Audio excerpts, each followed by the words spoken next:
सत श्री अकाल जी, स्वागत करते हैं सारे दर्शकों का एक बार फिर तो अपने स्टूडियो के विच और ओम ग्लोबल तो पुनीत खन्ना जी एक बार फिर तो साडे हाज़र ने। सो इस लाइव प्रोग्राम के विच तुसीं सानूं कॉल्स करते हो, बाहर जाने संबंधी सानूं सवालात पुछते हो और बहुत चंगा लगता जो तुहाडे सवालों के जवाब इस मंच पर तुरंत तुहानूं मिल जाते हैं। सो समा नहीं जाया करते क्योंकि बहुत सारी कॉल्स बस लोग सानूं कंप्लेंट करते कि असीं कॉल की पर स्टूडियो के कॉल नहीं पहुँच पाई। अज कोशिश करांगे कि वध तो वध लोगों दी कॉल्स, वध तो वध स्टूडेंट्स दी कॉल स्टूडियो में लईए, सवाल जवाब पूछे क्योंकि जो शो की शुरुआत होंगी नाल ही कॉल्स आने शुरू हो जाए। ओम ग्लोबल तो पुनीत खन्ना जी साडे हाज़र ने, तैयार बर तैयार ने। प्रोग्राम की शुरुआत करते हैं। खन्ना साहब बहुत बहुत स्वागत है जी। शुक्रिया मनीष जी, सारे दर्शकों को मेरे वालों प्यार भरी सत श्री अकाल जी। सो खन्ना साहब शुरुआत में एक अद्धा सवाल पूछ लेना, उस तो बाद जो कॉलां आउणियां शुरू हो जांदियां ने तो सवाल पूछण का समा नहीं मिलता। प्रेजेंट सिनेरियो की गल कर लीए, जो तुसीं स्टूडियो में आए तो बहुत सारी रिफ्यूजल्स वेखियां तुहाडे अगे पईयां कनेडा दियां, की हालात की चलते पे ने इस वेले? देखो पिछले 10-15 दिन तो जो गल कर लीए तो हर ब्रांच के विजिट कर रहे हैं। हर ब्रांच के रोज़ कोई 4-5 बंदा, जे आपां कॉल्स की भी गल कर लीए मनीष जी, रेगूलरली सानूं कॉल्स हैगियां कि मेरी कैनेडा तो रिफ्यूजल है 2 वारी 3 वारी। सो आ कोई 12-14 बच्चे है जिहड़े वक्रे वक्री ब्रांचेस दे विच मिलिया, ये उन्हां दी रिफ्यूजल लैटर्स कढ के लै गए हैं कि मनीष जी नूं दिखा रहा सीगा कि सारियां रिफ्यूजल लैटर्स दे विच सिंपल जिहा यही लिखिया है कि तुसीं वापस मुड़ के वापस नहीं आना। I am not satisfied that you will leave Canada at the end of your stay as stipulated in section 216 of the IRPR based on the purpose of your visit। So Jinnah student एक module 5.5 वाला Canada जा applied सीगा, जिन्ना student PTE वाला बहुत ज़्यादा refusal हैगी है, जिन्ने एक स्टूडेंट मिले अद्धियां तो ज़्यादा ने PTE की हुई है, अद्धियां तो ज़्यादा की इमीग्रेशन हिस्टरी है कि भाजी मेरा पहला भी 2 वारी रिफ्यूज से फिर हो गया।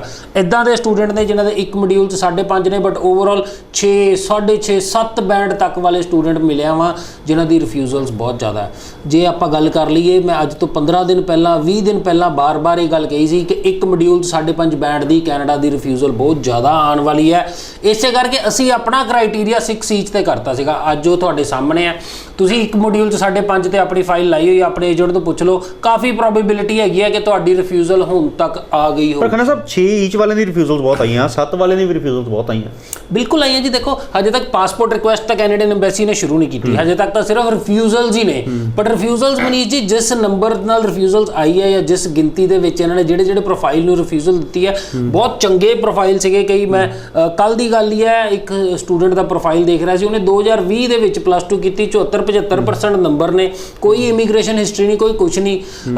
ओवरऑल बैंड 6.5, एक 7, एक 6.5, एक 6, एक मॉड्यूल स्पीकिंग शायद वो 5.5 से उन्होंने भी रिफ्यूज़ करता। सो वो प्रोफाइल जिन्होंने आप स्ट्रोंग प्रोफाइल कहने, जिन्होंने आप कहने कि यार इस प्रोफाइल का वीज़ा रिफ्यूज़ नहीं होंदा, वो प्रोफाइल भी कैनेडा ने रिफ्यूज़ किए। सो US आने लई जान लई ये सारे स्टूडेंट्स आके जो मिले कि भाजी असीं हुण USA अपलाई करना चाहते हैं। सवाल यही सीगा सारिਆਂ ਦਾ मेजर कॉमन क्वेश्चन यही सीगा कि की मेरी कैनेडा की आ वाली रिफ्यूजल जिहड़ी हैगी है कि ਇਹਦਾ मेरा USA स्टूडेंट वीज़ा ते कोई इफेक्ट पऊगा, कि ਇਹਦੇ करके मेरा वीज़ा कैनेडा की रिफ्यूजल करके कि मेरा USA का वीज़ा भी रिफ्यूज़ हो सकता। सो जवाब यही है कि हर एम्बेसी हर कंट्री का अपना एक क्राइटेरिया जिहदे हिसाब नाल उन्होंने तुहानूं वीज़ा ग्रांट या रिफ्यूज़ करना है। किसी भी एम्बेसी नूं किसी दूसरी एम्बेसी या कंट्री की जिहड़ी रिफ्यूजल हैगी है वो किते भी ये प्रमोट नहीं करती कि जे उन्हें रिफ्यूज़ करता तो तेनों भी रिफ्यूज़ करना चाहिए। So at the end of the day USA की जिहड़ी तुहाडी एप्लीकेशन हैगी है वो एक नवे सिरों एप्लीकेशन लगती है। उस एम्बेसी नूं अपने रिकॉर्ड नाल मतलब है, अपने प्रोसीजर दे नाल मतलब है कि की तुसीं उहनूं सपोर्ट करदे हो या उहदे ते ठीक बहने हो तो तुहाडा वीज़ा ग्रांट होंदा जी। सो खन्ना साहब एक कॉलर 2 जुड़ चुके हैं 9261 9260 नंबर पर कॉल करके। स्वागत है जी, कौन बोल रहे हो? सर हरजीत बोल रहे हैं जी गुरदासपुर तो। हरजीत जी स्वागत करते हैं जी, सवाल पूछो अपना। सर मैं दसना सीगा, मेरे दोस्त का पिछले महीने ओपन बोर्ड से वीज़ा आया, ओपन बोर्ड पढ़िया सीगा, ठीक है, ते मैं ग्रेजुएशन की हुई है डिस्टेंस तो USA जा सकदा कि नहीं जी? ग्रेजुएशन कितों की है जी? डिस्टेंस एजुकेशन तो बिल्कुल जा सकते हो हरदीप जी। तुसीं ओपन बोर्ड तो तुसीं +2 की है, ग्रेजुएशन तुसीं प्राइवेट की है, डिस्टेंस एजुकेशन दे विच ग्रेजुएशन पोस्ट ग्रेजुएशन की है, इन्हां चीज़ों का कोई फर्क नहीं पैंदा। Eight the end of the day US embassy नूं ये सारियां चीज़ां एक्सैप्टेबल ने और इन्हां सारियां चीज़ों के अंदर रह के भी तुहाडा वीज़ा भी लगता है और तुसीं US जाके पढ़ाई भी कर सकते हो। मैं recently Punjab school education board open board तो एक स्टूडेंट ने +2 की हुई सी, उस स्टूडेंट का साडे कोल वीज़ा है, तुसीं आके वो वीज़ा देख सकते हो जिहड़ा लगा होया जी। सो होर कोई सवाल पूछना चाहते हो तुसीं? नहीं सर जी। सो फोन करने लिए बहुत बहुत शुक्रिया जी। उम्मीद करते तुहाडे सवाल का जवाब तुहानूं मिल गया होगा। इस तरह घर बैठे तुसीं भी कोई सवाल पूछना चाहते हो कॉल कर सकते हो। ਸੁਖਨਾ ਸਾਹਿਬ ਕੈਨੇਡਾ ਦੀ ਰਿਫਿਊਜ਼ਲਸ ਅਸੀਂ ਦੇਖ ਲਈਆਂ, ਬਹੁਤ ਸਾਰੀ ਮਾਰਕੀਟ 'ਚ ਹੋਰ ਵੀ ਰਿਫਿਊਜ਼ਲ ਆ। ਜਦੋਂ ਕਿਸੇ ਕੰਸਲਟੈਂਟ ਨਾਲ ਗੱਲ ਕਰਨ ਦਾ ਮੌਕਾ ਮਿਲਦਾ, ਕੋਈ ਕਹਿੰਦਾ ਜੀ ਮੇਰੇ 12 ਰਿਫਿਊਜ਼ਲ ਆ, ਕੋਈ ਕਹਿੰਦਾ 15 ਰਿਫਿਊਜ਼ਲ ਆ, ਪਰ ਪਿਛਲੇ ਮਹੀਨੇ ਡੇਢ ਮਹੀਨੇ ਤੋਂ ਕੋਈ ਕਿਸੇ ਦੀ ਅਪਰੂਵਲ ਸੁਣੀ ਨਹੀਂ ਤੇ ਨਾ ਹੀ ਕਿਸੇ ਦੀ ਪਾਸਪੋਰਟ ਰਿਕੁਐਸਟ ਸੁਣੀ ਹੈ। ਸੋ ਕੀ ਦੈਟ ਮੀਨਸ ਫਿਰ ਕੈਨੇਡਾ ਇਸ ਟਾਈਮ ਰਿਫਿਊਜ਼ਲ ਦੇ ਮੂਡ 'ਚ? ਰਿਫਿਊਜ਼ਲ ਦੇ ਮੂਡ 'ਚ ਵੀ ਮਨੀਸ਼ ਜੀ ਦੂਸਰਾ ਚੀਜ਼, ਹਜੇ ਤੱਕ ਕੈਨੇਡਾ ਨੇ ਪਾਸਪੋਰਟ ਰਿਕੁਐਸਟ ਸ਼ੁਰੂ ਨਹੀਂ ਕੀਤੀਆਂ। ਜਿਹੜੀ ਆਫਟਰ ਕੋਵਿਡ ਦਾ ਜਿਹੜਾ ਸੈਕਿੰਡ ਲਾਕਡਾਊਨ ਸੀ, ਉਸ ਤੋਂ ਬਾਅਦ ਜਿਹੜਾ ਰੀਓਪਨਿੰਗ ਫੇਜ਼ ਹੈਗਾ ਕੈਨੇਡਾ ਦਾ, ਉਹ ਇੱਕ ਫੇਜ਼ਡ ਮੈਨਰ ਦੇ ਵਿੱਚ ਚੱਲ ਰਿਹਾ। ਪਹਿਲਾਂ ਉਹਨਾਂ ਨੇ ਬਾਇਓਮੈਟ੍ਰਿਕ ਸ਼ੁਰੂ ਕੀਤੀ, ਮੈਡੀਕਲ ਸ਼ੁਰੂ ਕੀਤੀ, ਹੁਣ ਉਹ ਕਹਿੰਦੇ ਕਿ ਜਿਹੜੀਆਂ ਰਿਫਿਊਜ਼ਲਾਂ ਦੇਣ ਵਾਲੀਆਂ ਪਹਿਲਾਂ ਉਹ ਦੇ ਦਈਏ, ਫਿਰ ਪਾਸਪੋਰਟ ਰਿਕੁਐਸਟ ਵੀ ਇਸ ਤਰੀਕੇ ਨਾਲ ਆਊਗੀਆਂ, ਬਟ ਚੰਗੇ ਪ੍ਰੋਫਾਈਲਸ ਦੀਆਂ। ਜੀ ਸੁਖਨਾ ਸਾਹਿਬ ਇੱਕ ਹੋਰ ਕਾਲ ਲੈ ਲਈ। ਸਵਾਗਤ ਹੈ ਜੀ, ਕੌਣ ਬੋਲ ਰਹੇ ਹੋ? ਅਮਨ ਬੋਲ ਰਹੀ ਹਾਂ ਜੀ, ਲੁਧਿਆਣੇ ਤੋਂ। ਅਮਨ ਜੀ ਸਵਾਲ ਪੁੱਛੋ। ਮੈਂ ਪੁੱਛਣਾ ਚਾਹੁੰਦੀ ਸੀ ਯੂਕੇ ਬਾਰੇ ਕਿ ਮੈਂ ਨਾ ਆਲਰੇਡੀ +2 ਕੀਤੀ ਸੀ ਲਾਸਟ ਈਅਰ ਤੇ ਮੇਰੇ ਇੰਗਲਿਸ਼ ਵਿੱਚ 43 ਨੰਬਰ ਨੇ, ਪਰ ਮੈਂ ਆਇਲਟਸ ਨਹੀਂ ਕੀਤੀ। ਕਿ ਮੈਂ ਯੂਕੇ ਲਈ ਅਪਲਾਈ ਕਰ ਸਕਦੀ ਹਾਂ? ਟੋਟਲ ਨੰਬਰ ਕਿੰਨੇ ਤੁਹਾਡੇ? ਟੋਟਲ ਨੰਬਰ ਜੀ 60% ਸੀਗੇ। 60% ਓਵਰਆਲ ਹੈ ਜੀ। +2 ਕੀਤੀ 2020 ਦੇ ਵਿੱਚ 43 ਨੰਬਰ ਇੰਗਲਿਸ਼ 'ਚੋਂ। 43 ਨੰਬਰ ਨੇ। ਅਮਨ ਕਰ ਸਕਦੇ ਹੋ ਤੁਸੀਂ। ਦੇਖੋ ਨੰਬਰ ਘੱਟ ਨੇ, ਜੇ ਪਹਿਲੀ ਪ੍ਰੈਫਰੈਂਸ ਤਾਂ ਮੈਂ ਇਹ ਦਊਂਗਾ ਕਿ ਜੇ ਤੁਸੀਂ ਆਇਲਟਸ ਕਰ ਸਕਦੇ ਹੋ ਬਹੁਤ ਚੰਗੀ ਗੱਲ ਹੈ, ਕਿਉਂਕਿ ਉਹਦੇ ਨਾਲ ਸਿਰਫ ਤੁਹਾਡੀਆਂ ਯੂਨੀਵਰਸਿਟੀਜ਼ ਦਾ ਸਕੋਪ ਵੱਧ ਜਾਂਦਾ।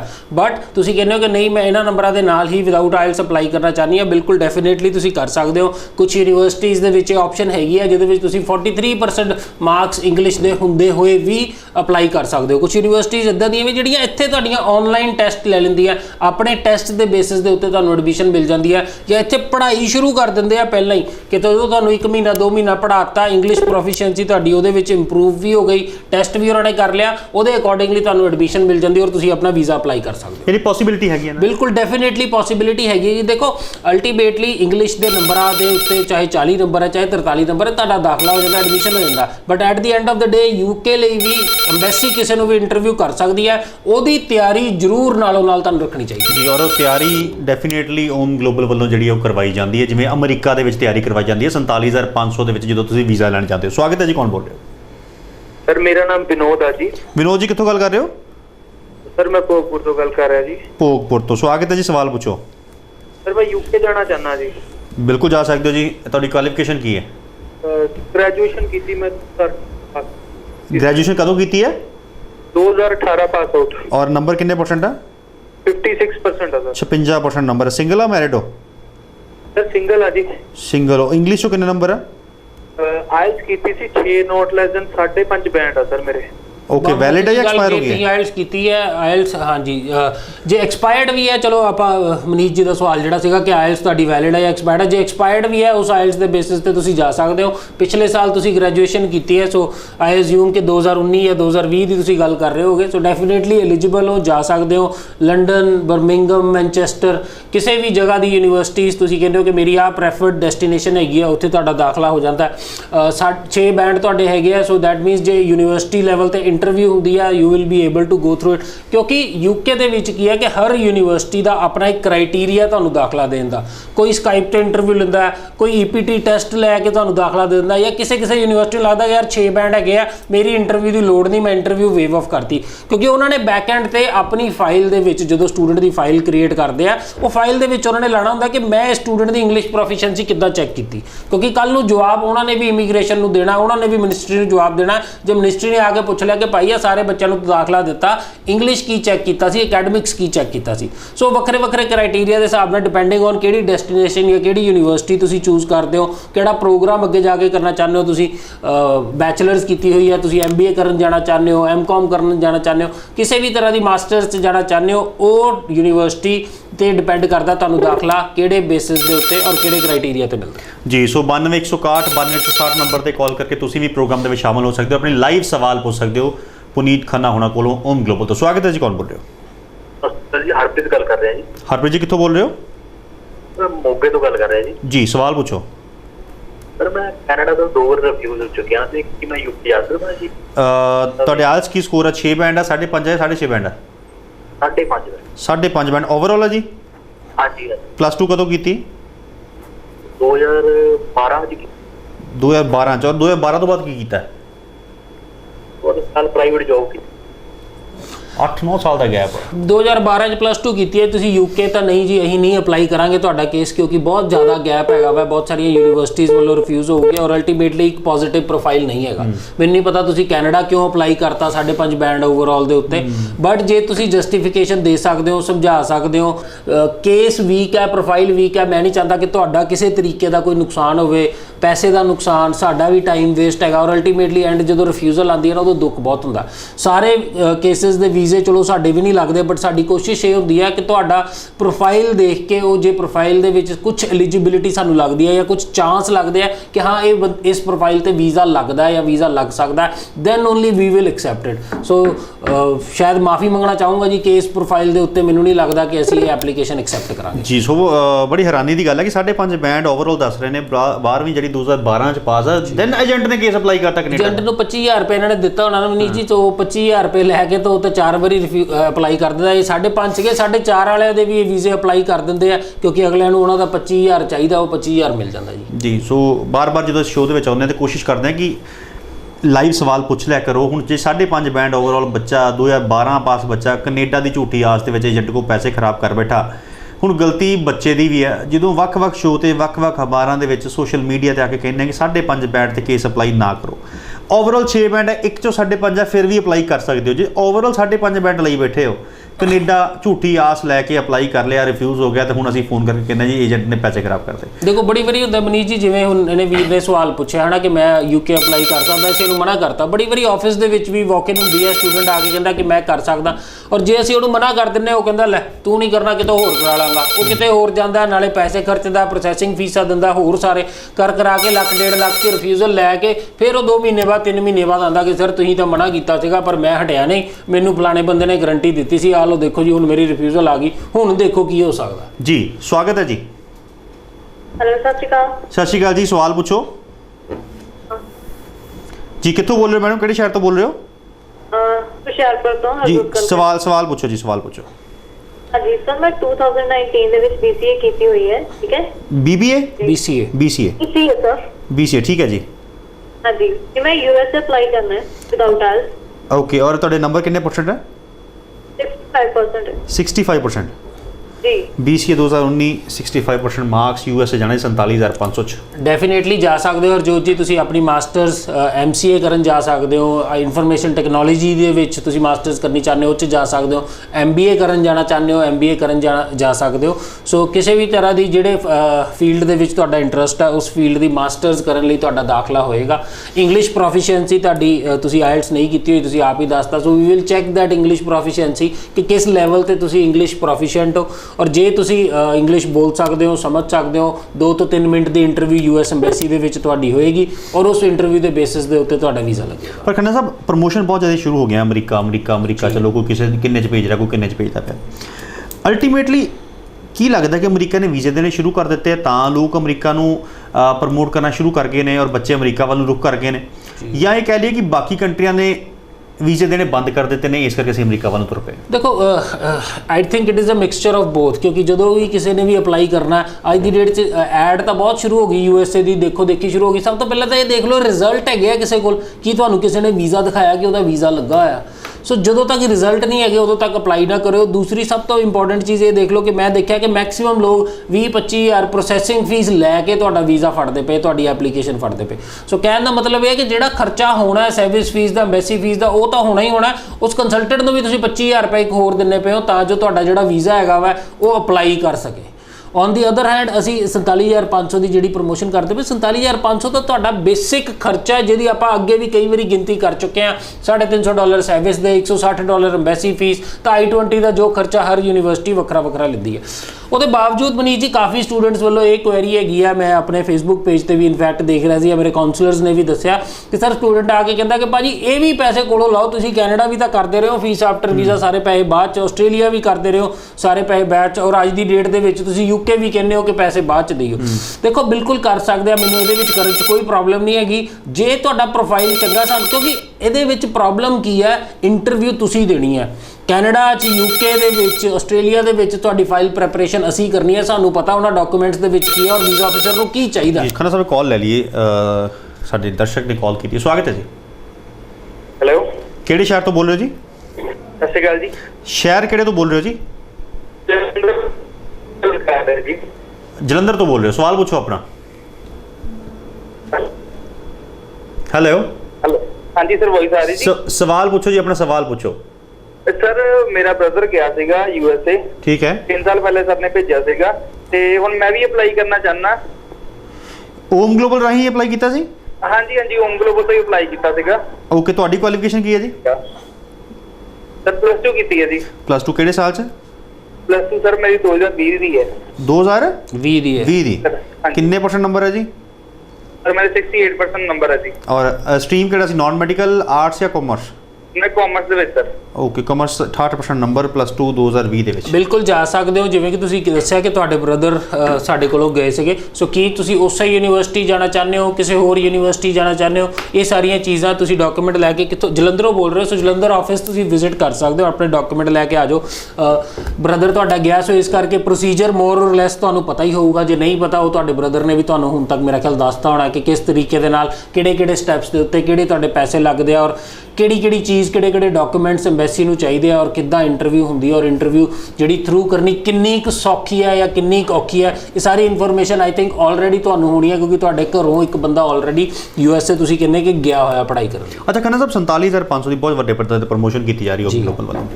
ਕਿੰਨੇ ਰਿਜ਼ਲਟ ਕਿੰਨੇ ਲੈ ਲਿਆ ਆਪਾਂ? ਜੇ ਤੇ ਆਪਾਂ ਲਾਸਟ ਟਾਈਮ ਮਿਲੇ ਸੀ ਉਦੋਂ ਤੁਸੀਂ ਕਿਹਾ ਸੀ ਕਿ 8-9 ਵੀਜ਼ੇ ਜਿਹੜੇ ਲੈ ਲਏ ਆਪਾਂ। ਦੇਖੋ, ਰੈਗੂਲਰ ਬੇਸਿਸ ਤੇ ਰਿਜ਼ਲਟਸ ਹੈਗੇ ਆ। US ਐਮਬੈਸੀ ਦੀ ਇਸ ਵੇਲੇ ਪ੍ਰੋਬਲਮ ਸਭ ਤੋਂ ਵੱਡੀ ਕੀ ਹੈ ਕਿ ਅਪਾਇੰਟਮੈਂਟਸ ਨਹੀਂ ਹੈਗੀਆਂ, ਬਟ ਜਿਹੜੇ ਸਟੂਡੈਂਟਸ ਦੀਆਂ ਅਪਾਇੰਟਮੈਂਟਸ ਹੈਗੀਆਂ ਰੈਗੂਲਰ ਬੇਸਿਸ ਦੇ ਉੱਤੇ ਹਰ ਹਫਤੇ ਅਪਾਇੰਟਮੈਂਟਸ ਜਿਹੜੀਆਂ ਹੈਗੀਆਂ ਸਟੂਡੈਂਟ ਜਾ ਕੇ ਵਿਜ਼ਿਟ ਕਰ ਰਿਹਾ। ਪਿਛਲੀਆਂ ਜਿਹੜੀਆਂ ਕੋਵਿਡ ਤੋਂ ਪਹਿਲਾਂ ਅਪਾਇੰਟਮੈਂਟਾਂ ਲਿੱਤੀਆਂ ਹੋਈਆਂ ਸੀ, ਉਹ ਸਾਰੀਆਂ ਰੀਸ਼ਡਿਊਲ ਹੋ ਗਈਆਂ, ਸਾਰੀਆਂ ਉਹ 2-2 ਮਹੀਨੇ ਅੱਗੇ ਕਰਤੀਆਂ ਉਹਨਾਂ ਨੇ, ਕਿਉਂਕਿ 2 ਮਹੀਨੇ VFS ਐਮਬੈਸੀ ਸਾਰਾ ਕੁਝ ਬੰਦ ਰਿਹਾ। ਸੋ ਅਗਲੇ ਕੁਝ ਦਿਨਾਂ ਦੇ ਵਿੱਚ ਮੇਰੀ ਕੋਸ਼ਿਸ਼ ਹੋਊਗੀ ਤੁਹਾਨੂੰ 10-15 ਪਾਸਪੋਰਟ, 10-15 ਵੀਜ਼ੇ ਇਸੇ ਮੰਚ ਤੇ ਦਿਖਾਏ ਜਾਣ, ਸੋ ਦੈਟ ਤੁਹਾਨੂੰ ਲੱਗੇ ਕਿ ਹਾਂ ਵੀਜ਼ਾ ਲੱਗਦਾ ਹੈ। ਅਸੀਂ ਵੀਜ਼ਾ ਅਪਲਾਈ ਕਰਨ ਦੇ ਬਿਜ਼ਨਸ 'ਚ ਨਹੀਂ ਹੈਗੇ, ਅਸੀਂ ਇਸ ਬਿਜ਼ਨਸ 'ਚ ਆ ਕੇ ਤੁਹਾਨੂੰ ਸਕਸੈਸ ਮਿਲੇ, ਤੁਹਾਨੂੰ ਵੀਜ਼ਾ ਲੱਗੇ। ਕਿਉਂਕਿ 47,500 ਦਾ ਜਿਹੜਾ ਖਰਚਾ ਹੈਗਾ, ਇਹ ਤਾਂ ਤੁਸੀਂ ਬਾਹਰ ਥਰਡ ਪਾਰਟੀ ਖਰਚਾ ਕਰਤਾ। At the end of the day ਜੇ ਤੁਹਾਡਾ ਰਿਜ਼ਲਟ ਨਾ ਆਇਆ, ਤੁਹਾਡੇ ਪੈਸੇ ਖਰਾਬ, ਸਾਡਾ ਟਾਈਮ ਖਰਾਬ, ਉਹ ਸਾਰੀਆਂ ਚੀਜ਼ਾਂ ਦਾ ਕੋਈ ਫਾਇਦਾ ਨਹੀਂ ਹੈਗਾ। ਸੋ ਬਹੁਤ ਵਾਰੀ ਤੁਸੀਂ ਦੇਖਿਆ ਹੋਣਾ, ਤੁਹਾਡੇ 'ਚੋਂ ਕਈ ਲੋਕ ਬ੍ਰਾਂਚਸ ਵਿਜ਼ਿਟ ਕੀਤੇ ਹੋਣੇ, ਕਿ ਅਸੀਂ ਮਨਾ ਵੀ ਕਰਦੇ ਹਾਂ ਕਿ ਭਾਈ ਨਹੀਂ ਲੱਗਣਾ। ਬਹੁਤ ਘੱਟ ਕੰਸਲਟੈਂਟ ਹੁੰਦੇ ਆ। ਸਟੂਡੈਂਟ ਕਈ ਵਾਰੀ ਸਾਹਮਣੇ ਬੈਠਾ ਹੈਰਾਨ ਹੋ ਜਾਂਦਾ, ਯਾਰ ਮੈਂ ਕਾਗਜ਼ ਲੈ ਕੇ ਆਇਆ, ਮੈਂ ਪੈਸੇ ਲੈ ਕੇ ਆਇਆ, ਮੈਨੂੰ ਤੁਸੀਂ ਮਨਾ ਕਰਤਾ। ਮਨਾ ਇਸ ਕਰਕੇ ਕਰਤਾ ਕਿ ਸਾਨੂੰ ਤੁਹਾਡੇ ਪੈਸੇ ਨਹੀਂ ਚਾਹੀਦੇ, ਸਾਨੂੰ ਤੁਹਾਡਾ ਨੁਕਸਾਨ ਨਹੀਂ ਚਾਹੀਦਾ। ਅਸੀਂ ਜਿੱਤਾਂਗੇ ਜੇ ਤੁਸੀਂ ਜਿੱਤੋਗੇ। ਸੋ ਖੰਨਾ ਸਾਹਿਬ, ਥੋੜਾ ਜਿਹਾ ਪ੍ਰੋਸੈਸ ਦੱਸ ਦਈਏ, ਕਿੰਨਾ ਕੁ US ਦਾ ਵੀਜ਼ਾ ਲੈਣਾ ਔਖਾ ਹੈ, ਸੌਖਾ ਹੈ? ਪੰਜਾਬ ਦੇ ਬੱਚੇ ਜਿਹੜੇ ਸਟੱਡੀ ਗੈਪ ਦੇ ਨਾਲ ਇਸ ਟਾਈਮ ਬੈਠੇ ਹੋਏ ਆ, ਕੈਨੇਡਾ ਤੋਂ ਰਿਫਿਊਜ਼ ਆ, UK ਤੋਂ ਰਿਫਿਊਜ਼ ਆ, 6 ਬੈਂਡ ਤੇ ਰਿਫਿਊਜ਼, UK ਦੀ ਰਿਫਿਊਜ਼ਲ ਬਹੁਤ ਵੇਖੀ ਸੀ, ਕੀ ਉਹ ਸਾਰੇ ਬੱਚੇ UK ਲਈ ਅਪਲਾਈ ਕਰ ਸਕਦੇ? 100% ਜਿਹੜੇ ਬੱਚੇ ਆ, ਸਾਰੀਆਂ ਰਿਫਿਊਜ਼ਲਸ ਵਾਲੇ ਬੱਚੇ ਉਹੀ ਨੇ ਜਿਹੜੇ ਮੇਰੇ ਕੋਲ ਵਿਜ਼ਿਟ ਕੀਤੇ ਆ ਵੱਖਰੀਆਂ ਬ੍ਰਾਂਚਾਂ ਦੇ ਵਿੱਚ। ਹੋਰ ਵੀ ਮੇਰਾ ਖਿਆਲ ਹਜ਼ਾਰਾਂ ਦੇ ਹਿਸਾਬ ਨਾਲ ਰਿਫਿਊਜ਼ਲ ਜਿਹੜੀ ਕੈਨੇਡਾ ਦੀ ਹੈਗੀ ਆ, ਇੱਕ ਮੋਡਿਊਲ 'ਚ 5.5 ਬੈਂਡ ਵਾਲੇ ਦੀ ਰਿਫਿਊਜ਼ਲ ਜਿਹੜੀ ਹੈਗੀ ਆ ਤੁਸੀਂ ਦੇਖ ਲਈ ਹੋਊਗੀ, ਜਾਂ ਤੁਹਾਡੀ ਜਾਣ ਪਛਾਣ 'ਚ ਕਿਸੇ ਦੀ ਆ ਗਈ ਹੋਊਗੀ, ਜਾਂ ਤੁਹਾਡੀ ਆਪਣੀ ਵੀ ਸ਼ਾਇਦ ਇਹ ਰਿਫਿਊਜ਼ਲ ਆ ਗਈ ਹੋਏ। ਇਹ ਸਾਰਾ ਸਟੂਡੈਂਟ, ਕਿਉਂਕਿ 6 ਬੈਂਡ ਤੁਹਾਡੇ ਓਵਰਆਲ ਹੈਗੇ ਆ, ਕਿਤੇ ਨਾ ਕਿਤੇ ਇੰਗਲਿਸ਼ ਨੂੰ ਆਪਾਂ ਜੇ ਕਹਿ ਲਈਏ ਪੰਜਾਬੀ 'ਚ ਹੱਥ ਪੈਂਦਾ, ਗੱਲ ਸਮਝ ਲੱਗਦੀ ਆ ਅੰਗਰੇਜ਼ੀ ਦੇ ਵਿੱਚ। ਆਇਲਟਸ ਦਾ ਪੇਪਰ ਜਿਹੜਾ ਸਿਰਫ ਇੰਗਲਿਸ਼ ਪ੍ਰੋਫੀਸ਼ੀਐਂਸੀ ਚੈੱਕ ਕਰਦਾ, ਉਹ 'ਚ ਜੇ ਆਪਾਂ 6-6.5 ਬੈਂਡ ਲਿੱਤੇ ਹੋਏ ਆ। US ਐਮਬੈਸੀ ਦੀ ਇੰਟਰਵਿਊ ਤਾਂ 2 ਤੋਂ 3 ਮਿੰਟ ਦੀ ਹੈ, ਜਿਹ 'ਚ ਇੰਗਲਿਸ਼ ਘੱਟ, ਤੁਹਾਡੀ ਇੰਟੈਂਸ਼ਨ ਔਰ ਜੈਨੂਇਨਨੈਸ ਜ਼ਿਆਦਾ ਚੈੱਕ ਹੁੰਦੀ ਹੈ। ਤੁਸੀਂ ਕਿਉਂ USA ਜਾਣਾ ਚਾਹੁੰਦੇ ਹੋ, ਕਿਉਂ ਇਹ ਕੋਰਸ ਕਰਨਾ ਚਾਹੁੰਦੇ ਹੋ, ਕਿਉਂ ਇਸ ਯੂਨੀਵਰਸਿਟੀ ਜਾਂਦੇ ਹੋ, ਇਹ ਸਾਰੀਆਂ ਚੀਜ਼ਾਂ ਤੇ ਜ਼ਿਆਦਾ ਗੌਰ ਫਰਮਾਇਆ ਜਾਂਦਾ ਰਾਦਰ ਦੈਨ ਕਿ ਤੁਹਾਡੇ ਟੈਂਸ ਬਿਲਕੁਲ ਠੀਕ ਨੇ ਕਿ ਨਹੀਂ ਹੈ, ਸੈਂਟੈਂਸ ਫਾਰਮੇਸ਼ਨ ਕਿੱਦਾਂ ਦੀ ਹੈਗੀ ਹੈ, ਕਿੱਦਾਂ ਦੀ ਨਹੀਂ ਹੈਗੀ। ਸੋ ਆਇਲਟਸ ਦਾ ਪੇਪਰ ਜੋ ਕਿ ਟੋਟਲੀ ਇੰਗਲਿਸ਼ ਦੇ ਉੱਤੇ ਬੇਸਡ ਹੈਗਾ ਵਾ, US ਐਮਬੈਸੀ ਦੀ ਜਿਹੜੀ ਇੰਟਰਵਿਊ ਤੁਹਾਡੀ ਜੈਨੂਇਨਨੈਸ ਔਰ ਇੰਟੈਂਸ਼ਨ ਦੇ ਉੱਤੇ ਬੇਸਡ ਹੈਗੀ ਹੈ। ਸੋ ਹਰ ਉਹ ਸਟੂਡੈਂਟ ਜਿਹੜੇ 6 ਬੈਂਡ ਸਕੋਰ ਕੀਤਾ ਜਾਂ 6.5 ਬੈਂਡ ਸਕੋਰ ਕੀਤਾ, ਡੈਫੀਨੇਟਲੀ ਉਹ ਇੱਕ ਬਹੁਤ ਵਧੀਆ ਚਾਂਸ ਰੱਖਦਾ US ਐਮਬੈਸੀ ਦੇ ਵਿੱਚ ਜਾ ਕੇ ਇੰਟਰਵਿਊ ਥਰੂ ਕਰਨ ਦਾ, ਔਰ US ਜਾ ਕੇ ਪੜ੍ਹਾਈ ਕਰਨ ਦਾ। ਲਾਈਵ ਸਵਾਲ ਪੁੱਛ ਲਿਆ ਕਰੋ। ਹੁਣ ਜੇ 5.5 ਬੈਂਡ ਓਵਰਆਲ ਬੱਚਾ, 2012 ਪਾਸ ਬੱਚਾ ਕੈਨੇਡਾ ਦੀ ਝੂਠੀ ਆਸ ਦੇ ਵਿੱਚ ਏਜੰਟ ਕੋਲ ਪੈਸੇ ਖਰਾਬ ਕਰ ਬੈਠਾ, ਹੁਣ ਗਲਤੀ ਬੱਚੇ ਦੀ ਵੀ ਹੈ। ਜਦੋਂ ਵੱਖ-ਵੱਖ ਸ਼ੋਅ ਤੇ ਵੱਖ-ਵੱਖ ਅਖਬਾਰਾਂ ਦੇ ਵਿੱਚ ਸੋਸ਼ਲ ਮੀਡੀਆ ਤੇ ਆ ਕੇ ਕਹਿੰਦੇ ਕਿ 5.5 ਬੈਂਡ ਤੇ ਕੇਸ ਅਪਲਾਈ ਨਾ ਕਰੋ, ਓਵਰਆਲ 6 ਬੈਂਡ ਹੈ, ਇੱਕ ਚੋਂ 5.5 ਹੈ, ਫਿਰ ਵੀ ਅਪਲਾਈ ਕਰ ਸਕਦੇ ਹੋ। ਜੇ ਓਵਰਆਲ 5.5 ਬੈਂਡ ਲਈ ਬੈਠੇ ਹੋ, ਕੈਨੇਡਾ ਝੂਠੀ ਆਸ ਲੈ ਕੇ ਅਪਲਾਈ ਕਰ ਲਿਆ, ਰਿਫਿਊਜ਼ ਹੋ ਗਿਆ, ਤੇ ਹੁਣ ਅਸੀਂ ਫੋਨ ਕਰਕੇ ਕਹਿੰਦੇ ਜੀ ਏਜੰਟ ਨੇ ਪੈਸੇ ਖਰਾਬ ਕਰ ਦਿੱਤੇ। ਸੋ ਓਮ ਗਲੋਬਲ ਤੋਂ ਪੁਨੀਤ ਖੰਨਾ ਨਾਲ ਗੱਲਬਾਤ ਕਰ ਰਹੇ ਨੇ, ਔਰ ਕੋਸ਼ਿਸ਼ ਕੀਤੀ ਜਾਂਦੀ ਹੈ ਕਿ ਵੱਧ ਤੋਂ ਵੱਧ ਕਾਲਸ ਨੂੰ ਸਟੂਡੀਓ ਵਿੱਚ ਲਿਆ ਜਾਵੇ, ਵੱਧ ਤੋਂ ਵੱਧ ਕਾਲਸ ਦਾ ਜਵਾਬ ਦਿੱਤਾ ਜਾਵੇ, ਔਰ ਜਿਹੜੇ ਸਾਡੇ ਦਰਸ਼ਕਾਂ ਦੀ ਜਾਂ ਸਾਡੇ ਸਟੂਡੈਂਟਸ ਦੀ ਕਾਲ ਜਿਹੜੀ ਸ਼ੋਅ ਦੇ ਵਿੱਚ ਨਹੀਂ ਲੱਗਦੀ, ਤਾਂ ਘਬਰਾਉਣ ਦੀ ਕੋਈ ਲੋੜ ਨਹੀਂ। ਤੁਹਾਨੂੰ ਓਮ ਗਲੋਬਲ ਵੱਲੋਂ ਕਾਲ ਆਏਗੀ, ਤੁਹਾਨੂੰ ਪ੍ਰੋਪਰ ਜਵਾਬ ਦਿੱਤਾ ਜਾਊਗਾ, ਤੁਹਾਨੂੰ ਤੁਹਾਡੀ ਇਨਕੁਆਇਰੀਜ਼ ਦਾ ਆਨਸਰ ਕੀਤਾ ਜਾਊਗਾ। US ਜਾਣਾ ਚਾਹੁੰਦੇ ਹੋ ਸਿਰਫ 47,500 रुपए ਦੇ ਵਿੱਚ। +2 ਪਾਸ ਹੋ, ਗ੍ਰੈਜੂਏਟ ਹੋ, ਸਟੱਡੀ ਗੈਪ ਪੈ ਗਿਆ ਹੈ, ਆਇਲਸ ਕੀਤੀ ਹੈ ਨਹੀਂ ਕੀਤੀ, ਕੈਨੇਡਾ ਤੋਂ ਰਿਫਿਊਜ਼ ਹੋ, ਕੋਈ ਵੀ ਪ੍ਰੋਫਾਈਲ ਹੈ ਤੁਹਾਡਾ, ਤੁਸੀਂ US ਲਈ ਜਾ ਸਕਦੇ ਹੋ। UK ਪੜ੍ਹਾਈ ਕਰਨ ਜਾਣਾ ਚਾਹੁੰਦੇ ਹੋ ਸਿਰਫ +2 ਪਾਸ ਹੈਗੇ ਹੋ, 45% ਨੰਬਰ ਆ, 50% ਨੰਬਰ ਆ, 55% ਨੰਬਰ ਆ, ਅੰਗਰੇਜ਼ੀ ਚੋਂ ਨੰਬਰ ਘੱਟ ਆ, ਆਇਲਸ ਨਹੀਂ ਕੀਤੀ, UK ਵੀ ਜਾ ਸਕਦੇ ਹੋ। ਸਤੰਬਰ ਸੈਸ਼ਨ ਲਈ ਦਾਖਲੇ ਚੱਲ ਰਹੇ ਨੇ, ਜਨਵਰੀ ਸੈਸ਼ਨ ਲਈ ਦਾਖਲੇ ਚੱਲ ਰਹੇ ਨੇ। ਸਿੰਗਲ ਜਾਣਾ ਚਾਹੁੰਦੇ ਹੋ ਜਾਂ ਸਪਾਊਸ ਜਾਣਾ ਚਾਹੁੰਦੇ ਹੋ, ਵੈਲਕਮ ਕੀਤਾ ਜਾ ਰਿਹਾ ਜੀ ਹੋਮ ਗਲੋਬਲ ਵੱਲੋਂ। ਖੰਨਾ ਸਾਹਿਬ ਇੱਕ ਆਖਰੀ ਸਵਾਲ ਪੁੱਛਣਾ ਚਾਹੂਗਾ, ਅਮਰੀਕਾ ਦੀ ਅਸੀਂ ਗੱਲ ਕਰ ਰਹੇ 47,500 ਚ ਅਮਰੀਕਾ ਜਾਓ ਜਾਂ ਫਿਰ UK ਜਾਓ, ਵਟ ਐਵਰ ਇਹਨਾਂ ਕੰਟਰੀਆਂ ਜਾਓ, ਕੀ ਇਹ ਸਿੰਗਲ ਦੀ ਆਪਾਂ ਗੱਲ ਕਰ ਰਹੇ ਹਾਂ ਜਾਂ ਇਹਨਾਂ ਕੰਟਰੀਆਂ 'ਚ ਇਹਨਾਂ ਮੁਲਕਾਂ ਵਿੱਚ ਸਪਾਊਸ ਕੇਸ ਵੀ ਲੱਗਦੇ ਆ? ਦੋਨੋਂ ਕੰਟਰੀਜ਼ ਦੇ ਵਿੱਚ ਤੁਸੀਂ ਆਪਣੇ ਸਪਾਊਸ ਦੇ ਨਾਲ ਟਰੈਵਲ ਕਰ ਸਕਦੇ ਹੋ, ਚਾਹੇ ਉਹ UK ਹੈ ਚਾਹੇ ਉਹ USA ਹੈ। ਤੁਸੀਂ ਡਿਪੈਂਡੈਂਟ ਨੂੰ ਨਾਲ ਲੈ ਕੇ ਜਾ ਸਕਦੇ ਹੋ। ਮੇਨ ਐਪਲੀਕੈਂਟ ਦਾ ਵੀਜ਼ਾ ਲੱਗਦਾ, ਜੇ US ਦੀ ਗੱਲ ਕਰ ਲਈਏ F1 ਵੀਜ਼ਾ ਕਹਿੰਦੇ ਉਹਨੂੰ। ਡਿਪੈਂਡੈਂਟ ਦਾ ਜਿਹੜਾ ਵੀਜ਼ਾ ਲੱਗਦਾ ਹੈ, ਸਪਾਊਸ ਦਾ ਤੁਹਾਡੇ ਦਾ ਵੀਜ਼ਾ ਲੱਗਦਾ, ਉਹਨੂੰ F2 ਵੀਜ਼ਾ ਕਹਿੰਦੇ ਆ। ਸੋ ਦੋਨੋਂ ਐਪਲੀਕੈਂਟਸ ਜਾਂਦੇ ਆ, ਦੋਨੋਂ ਨੂੰ ਇਕੱਠੇ ਟਰੈਵਲ ਕਰਦੇ ਇੱਥੋਂ ਦੀ। Same goes with UK also. UK ਦੇ ਵਿੱਚ ਵੀ ਜੇ ਤੁਸੀਂ ਹਸਬੈਂਡ ਵਾਈਫ ਇਕੱਠੇ ਜਾਣਾ ਚਾਹੁੰਦੇ ਹੋ, ਇਕੱਠੀ ਐਪਲੀਕੇਸ਼ਨ ਲੱਗਦੀ ਹੈ, ਇਕੱਠੇ ਤੁਹਾਡਾ ਵੀਜ਼ਾ ਲੱਗਦਾ ਔਰ ਇਕੱਠੇ ਤੁਸੀਂ ਟਰੈਵਲ ਕਰ ਸਕਦੇ ਹੋ। ਬਹੁਤ ਸਾਰੇ ਕੰਸਲਟੈਂਟਸ ਨੂੰ ਇੱਥੋਂ ਵੀ ਸਟੂਡੈਂਟ ਨੂੰ ਮਨਾ ਕਰ ਦਿੰਦੇ ਕਿ +2 ਦੇ ਨਾਲ ਸਪਾਊਸ ਨਹੀਂ ਜਾ ਸਕਦਾ। +2 ਦੇ ਨਾਲ UK ਦੇ ਵਿੱਚ ਵੀ ਸਪਾਊਸ ਜਾ ਸਕਦਾ। ਕੁਝ ਲਿਮਿਟਿਡ ਕੋਰਸਿਸ, ਕੁਝ ਲਿਮਿਟਿਡ ਪ੍ਰੋਫਾਈਲਸ ਨੇ ਜਿਹਦੇ ਵਿੱਚ ਆਪਾਂ ਚੂਜ਼ ਕਰ ਸਕਦੇ ਹੋ। ਜੇ ਤੁਸੀਂ +2 ਕੀਤੀ ਹੈ ਔਰ ਆਪਣੇ ਸਪਾਊਸ ਦੇ ਨਾਲ UK ਜਾ ਕੇ ਵੀ ਪੜ੍ਹਾਈ ਕਰਨਾ ਚਾਹੁੰਦੇ ਹੋ, ਇੱਕ ਵਾਰੀ ਸਾਡੀ ਬ੍ਰਾਂਚ ਵਿਜ਼ਿਟ ਕਰ ਲਓ। ਜੇ ਤੁਹਾਡਾ ਪ੍ਰੋਫਾਈਲ ਐਲੀਜੀਬਲ ਹੈਗਾ ਵਾ ਉਹਨਾਂ ਕੋਰਸਿਸ ਲਈ ਜਿਹਦੇ ਵਿੱਚ +2 ਸਪਾਊਸ ਅਸੀਂ ਨਾਲ ਭੇਜ ਸਕਦੇ ਹਾਂ, ਸੋ ਡੈਫੀਨੇਟਲੀ ਉਹ ਵੀ ਤੁਹਾਡਾ ਪ੍ਰੋਸੈਸ ਹੋ ਜਾਏਗਾ ਜੀ। ਸੋ ਪ੍ਰੋਗਰਾਮ ਦੇ ਅਖੀਰ ਵਿੱਚ ਕੋਈ ਮੈਸੇਜ, ਕੋਈ ਸੁਨੇਹਾ ਦੇਣਾ ਚਾਹੋ ਸਾਡੇ ਦੇਖਣ ਵਾਲੇ ਦਰਸ਼ਕਾਂ ਨੂੰ, ਕਿਉਂਕਿ ਕਾਲਸ ਹਜੇ ਵੀ ਸਟਿਲ ਆ ਰਹੀਆਂ ਨੇ। ਮੈਂ ਸਾਇਲੈਂਟ ਇਸੇ ਕਰਕੇ ਕਰ ਦਿੱਤਾ ਹੈ ਕਿ ਅਲਟੀਮੇਟਲੀ ਸਾਡੀ ਗੱਲ ਜਾਂ ਤੁਹਾਡੀ ਗੱਲ ਦਰਸ਼ਕਾਂ ਤੱਕ ਕਈ ਵਾਰ ਨਹੀਂ ਪਹੁੰਚ ਪਾਉਂਦੀ ਕਿਉਂਕਿ ਸਮਾਂ ਘੱਟ ਹੋ ਜਾਂਦਾ ਹੈ। ਕੋਈ ਮੈਸੇਜ, ਕੋਈ ਸੁਨੇਹਾ? ਮੈਸੇਜ ਦੇਖੋ, ਮੈਂ ਇਹੀ ਦੇਣਾ ਚਾਹੁੰਦਾ ਕਿ ਅੱਜ ਦੀ ਡੇਟ ਦੇ ਵਿੱਚ ਹਰ ਬੰਦੇ ਨੂੰ ਸਾਰਾ ਕੁਝ ਪਤਾ ਹੈ ਨਾ। ਇੱਕ ਕਾਲ ਆਪਾਂ ਲਈ ਜਿਹਦੇ ਵਿੱਚ ਵੀਰ ਨੇ 5.5 ਓਵਰਆਲ ਤੇ ਔਰ 2012 ਪਾਸ ਆਊਟ ਤੇ ਵੀਜ਼ਾ ਅਪਲਾਈ ਕੀਤਾ। ਵੀਜ਼ੇ ਅਪਲਾਈ ਕਰਨੇ ਬਹੁਤ ਆਸਾਨ ਨੇ, ਜਿਹਦਾ ਮਰਜ਼ੀ ਸਟੂਡੈਂਟ ਵੀਜ਼ਾ ਅਪਲਾਈ ਕਰ ਦਿਓ, ਚਾਹੇ ਮੇਰਾ ਕਰ ਦਿਓ ਸਵੇਰੇ, ਚਾਹੇ ਮੇਰੇ ਫਾਦਰ ਦਾ ਕਰ ਦਿਓ ਸਵੇਰੇ। ਵੀਜ਼ਾ ਅਪਲਾਈ ਕਰਨਾ ਬਹੁਤ ਸੌਖਾ ਹੈ। ਵੀਜ਼ਾ ਲੈਣ ਦੇ ਬਾਰੇ ਆਪਾਂ ਗੱਲ ਕਰਦੇ ਪਏ ਕਿ ਕਿਸ ਪ੍ਰੋਫਾਈਲ ਨੂੰ ਔਰ ਕਿਸ ਤਰ੍ਹਾਂ ਦੇ ਬੰਦੇ ਨੂੰ ਵੀਜ਼ਾ ਮਿਲਦਾ। ਹਰ ਕੰਟਰੀ ਦਾ ਆਪਣਾ ਇੱਕ ਵੱਖਰਾ ਕ੍ਰਾਈਟੇਰੀਆ, ਕੈਨੇਡਾ ਦਾ ਵੱਖਰਾ, US ਦਾ ਵੱਖਰਾ, UK ਦਾ ਵੱਖਰਾ।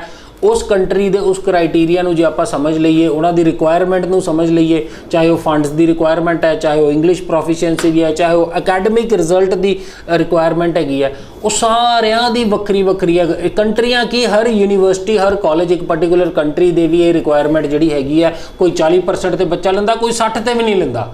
ਸੋ ਜਦੋਂ ਇਹ ਸਾਰੀਆਂ ਚੀਜ਼ਾਂ ਥੋੜ੍ਹੀਆਂ ਬਹੁਤੀਆਂ ਤੁਹਾਨੂੰ ਪਤਾ ਹੋਣਗੀਆਂ ਨਾ, ਫਿਰ ਚਾਂਸਸ ਘੱਟ ਨੇ ਕਿ ਤੁਸੀਂ ਆਪਣੇ ਪੈਸੇ ਖਰਾਬ ਕਰ ਲਓਗੇ। ਫਿਰ ਚਾਂਸਸ ਘੱਟ ਨੇ ਕਿ ਤੁਸੀਂ ਜਿਹੜਾ ਆਪਣਾ ਵੀਜ਼ਾ, ਦੇਖੋ ਵੀਜ਼ਾ ਅੱਗੇ ਵੀ ਆਪਾਂ ਗੱਲ ਕਰਦੇ ਹਾਂ ਕਿ ਅੰਬੈਸੀ ਦੇ ਹੱਥ ਹੈ। ਹਰ ਵੀਜ਼ਾ ਇੱਕ ਵੀਜ਼ਾ ਆਫਿਸਰ ਉਸ ਅੰਬੈਸੀ ਦੇ ਬੰਦੇ ਨੇ ਦੇਣਾ। ਬਟ ਜਦੋਂ ਪ੍ਰੋਫਾਈਲ ਚੰਗੇ ਤਰੀਕੇ ਦੇ ਨਾਲ ਪ੍ਰੈਜ਼ੈਂਟ ਹੋਵੇ, ਜਦੋਂ ਫਾਈਲ ਚੰਗੇ ਤਰੀਕੇ ਦੇ ਨਾਲ ਲੱਗੀ ਹੋਵੇ, ਜੋ ਰਿਕੁਆਇਰਮੈਂਟ ਹੈ ਉਹ ਪੂਰੀ ਹੋਈ ਹੋਵੇ, ਤੁਹਾਨੂੰ ਪਤਾ ਹੋਏ ਕਿ ਕਿਸ ਤਰੀਕੇ ਦੀ ਇੰਟਰਵਿਊ ਹੁੰਦੀ ਹੈ, ਇੰਟਰਵਿਊ ਦੇ ਵਿੱਚ ਕੀ ਸਵਾਲ ਪੁੱਛੇ ਜਾਂਦੇ ਆ, ਕਿਉਂਕਿ ਨਾਰਮਲੀ ਜਵਾਬ ਤੁਸੀਂ ਦੇਣੇ ਆ ਔਰ ਜਵਾਬ ਤੁਹਾਨੂੰ ਤੁਹਾਡੇ ਬਾਰੇ ਪੁੱਛੇ ਜਾਂਦੇ ਆ। ਸੋ ਇਦਾਂ ਦੀ ਕੋਈ ਰੌਕਟ ਸਾਇੰਸ ਨਹੀਂ ਉਹਦੇ ਵਿੱਚ ਪੁੱਛੀ ਜਾਂਦੀ ਜਿਹੜਾ ਬੰਦਾ ਕਹਿੰਦਾ ਯਾਰ ਇਹ ਮੈਨੂੰ ਕੀ ਪੁੱਛ ਲਿਆ, ਇਹ ਤਾਂ ਮੈਨੂੰ ਪਤਾ ਹੀ ਨਹੀਂ। ਤੁਹਾਨੂੰ ਤੁਹਾਡੇ ਬਾਰੇ ਪੁੱਛਿਆ ਜਾਂਦਾ। ਸੋ ਇਹ ਸਾਰੀਆਂ ਚੀਜ਼ਾਂ ਛੋਟੀਆਂ ਜੇ ਤੁਸੀਂ ਖਿਆਲ ਰੱਖੋ, ਵੀਜ਼ਾ ਲੈਣਾ ਬਹੁਤ ਆਸਾਨ ਹੈ। ਵੀਜ਼ੇ ਹਰ ਕੰਟਰੀ ਨੇ ਵੀਜ਼ੇ ਦੇਣ ਲਈ ਐਮਬੈਸੀਆਂ ਖੋਲੀਆਂ ਹੋਈਆਂ। ਹਰ ਕੰਟਰੀ ਚਾਹੁੰਦੀ ਹੈ ਕਿ ਸਟੂਡੈਂਟ, ਇੰਟਰਨੈਸ਼ਨਲ ਸਟੂਡੈਂਟ ਆਵੇ, ਉਹਨਾਂ ਦੀ ਕੰਟਰੀ 'ਚ ਆ ਕੇ ਪੜ੍ਹੇ, ਉਹਦੇ ਨਾਲ ਇੰਟਰਨੈਸ਼ਨਲ ਰੈਵਨਿਊ ਵੀ ਮਿਲਦਾ ਔਰ ਮਲਟੀ ਕਲਚਰਲ ਜਿਹਨੂੰ ਆਪਾਂ ਕਹਿੰਦੇ ਉਹ ਕੰਟਰੀ ਵੀ ਬਣਦੀ ਹੈ ਕਿ ਵੱਖਰੇ ਦੇਸ਼ਾਂ ਤੋਂ ਲੋਕ ਆ ਕੇ ਉੱਥੇ ਪੜ੍ਹਦੇ। ਪੁੱਛਣਾ ਚਾਹੁੰਦੇ ਹੋ, ਫਿਲਹਾਲ ਜਾ ਚਾਹੁੰਦੇ ਆ। ਖੰਨਾ ਸਾਹਿਬ ਬਹੁਤ ਬਹੁਤ ਸ਼ੁਕਰੀਆ। ਸ਼ੁਕਰੀਆ ਜੀ, ਧੰਨਵਾਦ।